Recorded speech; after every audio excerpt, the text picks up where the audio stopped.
The changing of the color and how it goes black to white and back again, I don't necessarily agree that it means it's changing heat signature. In fact, when we look at thermal images, it's taking a range of values of everything that's in the background. If it's on automatic setting, what it tells me, though, is that it's probably happening in camera. It's not an artifact. Even some of these, ardent skeptics are saying it's probably not a smudge. You see how in focus this thing is, right? If it were a smudge, it would probably just be a big blur in the front, and we wouldn't have something that looks like it's happening at a distance.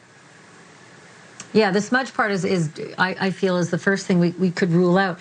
Some have said it looks eerily reminiscent of guys, flying in jetpacks. And if you have an Instagram feed at some point, you've seen the guys with jetpacks landing on carriers or landing on boats. I mean, they're all very sort of new age, and it does have that kind of feel. But what are your thoughts about that? Well, I had thought that as well. If you go watch, I think it was just the past year, they were doing these demo runs. Contractors have created something. You actually have to kind of stand like Iron Man, very rigid with your arms out to your side.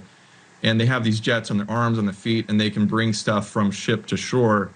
But this was several years ago. I mean, I don't know when that came into being. Plus, if we're to take the witnesses at face value, they said that these were silent.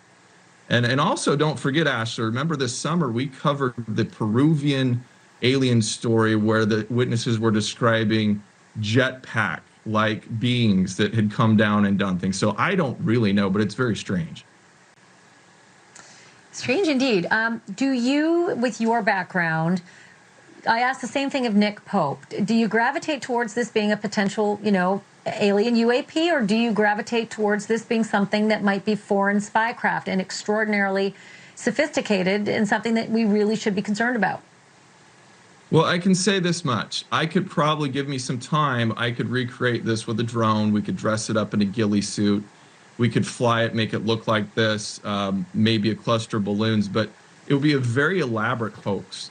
And for this to happen in Iraq, and for it not to show up, according to them, in night vision, which does see into the near infrared, so a little bit of that same spectrum, but in the unaided eye, they're not seeing, they're not hearing. It raises some red flags for me that we might be dealing with something very sophisticated, and I would hope that if it's that exotic, it doesn't belong to another country. Because we keep saying this over and over, but we're in trouble if this is something terrestrial that we don't know. Maybe more so than if it were extraterrestrial. What do you make of the transmedium capabilities? And that's a fancy way of saying, through the air with ease, into the water with ease, out of the water with ease. I mean, that's the kind of thing we as, mere humans, so to speak, are not very good at, as we understand anyway, as Americans. We understand, we don't have those capabilities yet.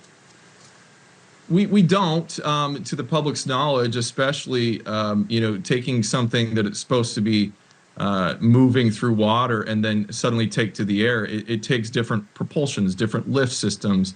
And this second part of the video where we're told that this was flying over perhaps some sort of lake, when you look at that, you can actually, in my opinion, see what might be a reflection.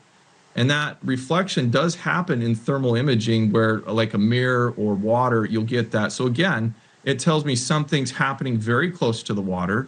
Even if it wasn't captured on video, I'd have to say it's possible that this thing did exactly what the witnesses said. It came out of the water, and then all bets are off. We're not talking about balloons. We're not talking about the drones that the public is aware of.